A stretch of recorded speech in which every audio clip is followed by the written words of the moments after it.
Welcome back. And with me is Mary Frantz. How are you doing, Mary? I'm doing great.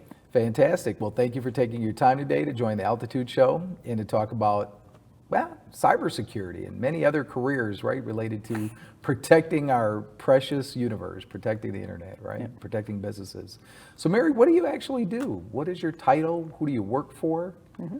Well, it's my company. I'm the founding person. I'm the CEO and managing partner. You're the boss. Yeah, I am the boss, but I can't do it without my people. So I consider them all partners. They're Yep. all integrated into the company, and it certainly isn't a one-person show over there. Definitely. No. And we had the opportunity to work with you in the past through many other organizations, but in particular, you came out virtually and you also had some of your staff come out to Normandale Community College and did a session last summer. So I don't know if I ever formally thanked you for that, but thank you publicly on air. You did. It was a lot of fun. Thanks for asking us. Yeah, it was a blast. It was new for us too, because the business that you've created is actually so needed in today's society. And a lot of our students, we go into 4 different high schools, and the students are like, well, I want to go into cybersecurity. I want to do forensics. I mean, we even have students that say, I want to be a hacker. And I always tell them immediately, I know somebody who can help you nurture that particular talent and even some education opportunities. So tell me a little bit about, from the context of a youth, what type of work should they be prepared for in the future as it relates to your realm and your business functions?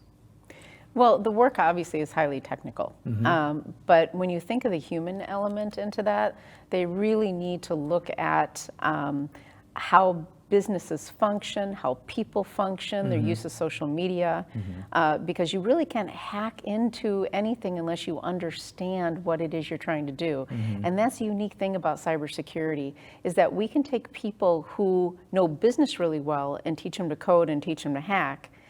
It's actually harder to take people that only start in the technical realm and then try to teach them how to go into businesses and hack. So a healthy combination. So we look for really well-rounded people to come into this. We look for people who understand human psychology, but that doesn't mean you have to be a psychologist. It just means you have to be curious, you have to learn, and you have to connect the dots. Sure.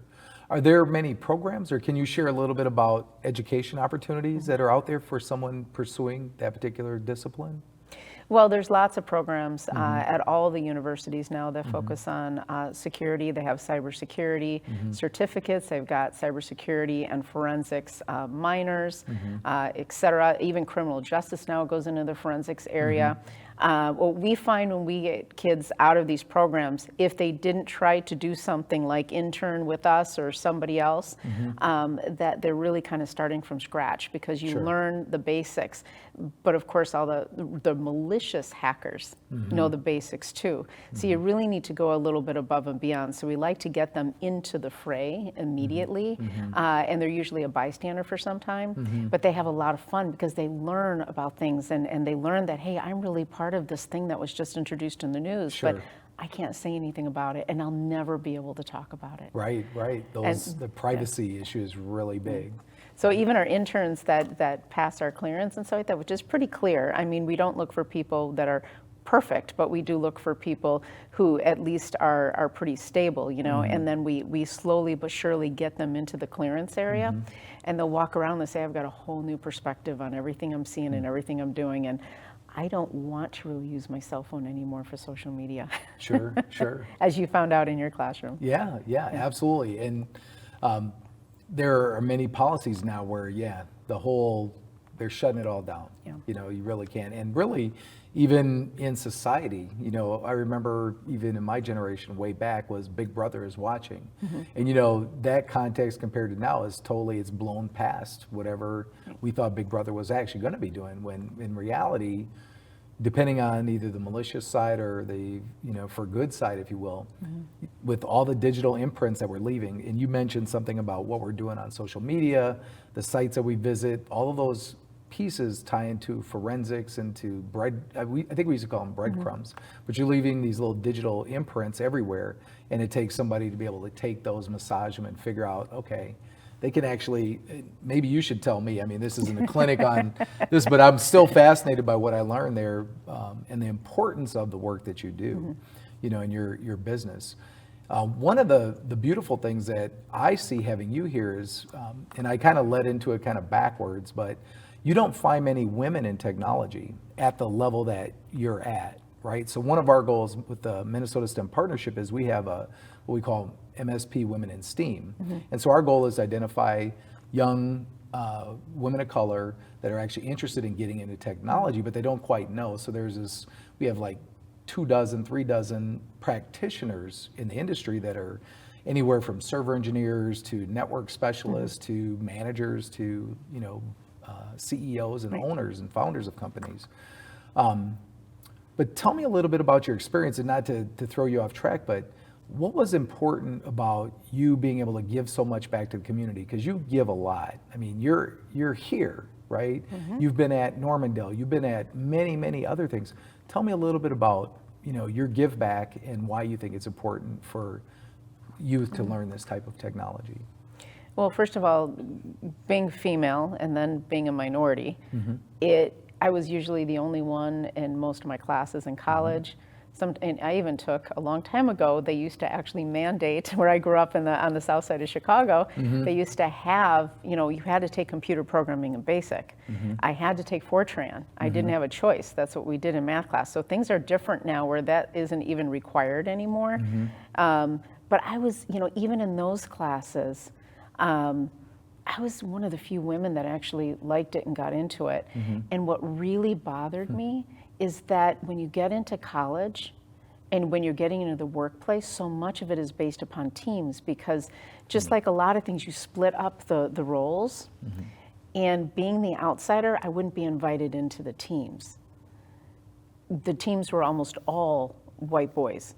To say the truth, matter of fact, they were all white boys, and to have me on the team, they just, it was one of those really hard things to do.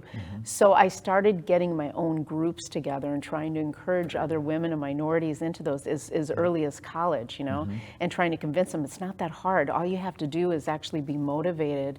And once you get the motivation and you love to learn, and I know this may not go well with some college counselors, but forget about the grade and focus on the learning, because eventually the grade will come, and you'll get there. And once you reach that, and once you actually start to really get into it and get it, it becomes so much easier. But you need to be persistent, and it's so hard when you're constantly being kicked out of those groups. So what I've made a point of doing ever since my first job is trying to get as many women and people of color into groups. And you know what? I learn more from them than they learn from me, even at my level of experience, simply because they think outside the box. You do get stuck in a way, which is why I love taking young kids in, because the way they're using their technology is something that I can't even fathom. And I learn from them, and then I challenge them. Okay, well, if you're doing this, how would someone break into you? Let's reverse engineer this, And boy, you get people who have never coded a day in their life, and they look at this and go, oh, they're working through algorithms, they're working through coding structures. Because they have a goal, and because they personalize it, and they get into it, and it's so wonderful, and they figure out things. I'm like, that is really cool what you just figured out. We got to use this. Let's see if we can use this in our next social engineering when this corporation, hires us. Let's try this, because I bet you nobody else is trying it. Absolutely. And that's what moves us ahead. And that's what makes this job so exciting. And I love my job. And I love working with the kids. It's just, it's amazing what they can do if you give them the opportunity. Yes. And not to dwell on the point, but I've had some very heartbreaking conversations with the young ladies. Even today, not today, but in the past couple of months, had a young lady tell me that her, white male teacher in high school said that, well, maybe, girls don't really get into this type of thing. And it was really more of a coding engineering thing. And I almost fell out of my chair. And I actually do plan to follow up with that particular school, that particular teacher, because that is the wrong message that you send to our children, right? Everybody should have a chance to succeed equally. And I just applaud you for your effort, for your energy, for your involvement in all the education opportunities at the local and state level, which we won't have time to get into everything, but you are a very hardworking person, and we appreciate it, and your work it resonates. And so As we, move to wrap up, is there any specific advice you'd want to give to a young person in high school, or anything else you want to say? Well, first of all, going back to the story that you just said, I still walk into the room at my level, and if you look my name up and our company name, you see that our name's associated with some of the largest breaches in the U.S. history, and that we were the ones that came in and worked on it on one side or the other now. And I still walk into a room and people ask me to get coffee. Wow. So Yeah. that it still happens, but if we get enough diversity in it, that won't happen anymore. And really, diversity of thought is the key, and that means all different types of people getting into this. The other thing I also want to say is to those teachers, because I get it too. I mean, my own kids have gotten it from their counselors and their teachers and Sure. things like that. And don't be afraid to forge your own path. And there's plenty of people out there like me that are going to be right there by your side to give you the strength in order to be able to stand your ground and do what you really want to do. Absolutely. And never give up.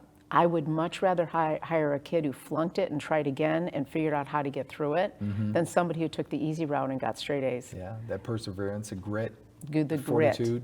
A Absolutely. grit. And you know what? And that's why there's mentors, and that's why we have these mentor programs, and that's why I'm doing this, because I don't want to see kids give up. Absolutely. No. Well, thank you very much for your time. You're welcome. Thank you for all of your energy, and thank you for joining this episode of Altitude. Well, thank you for having me.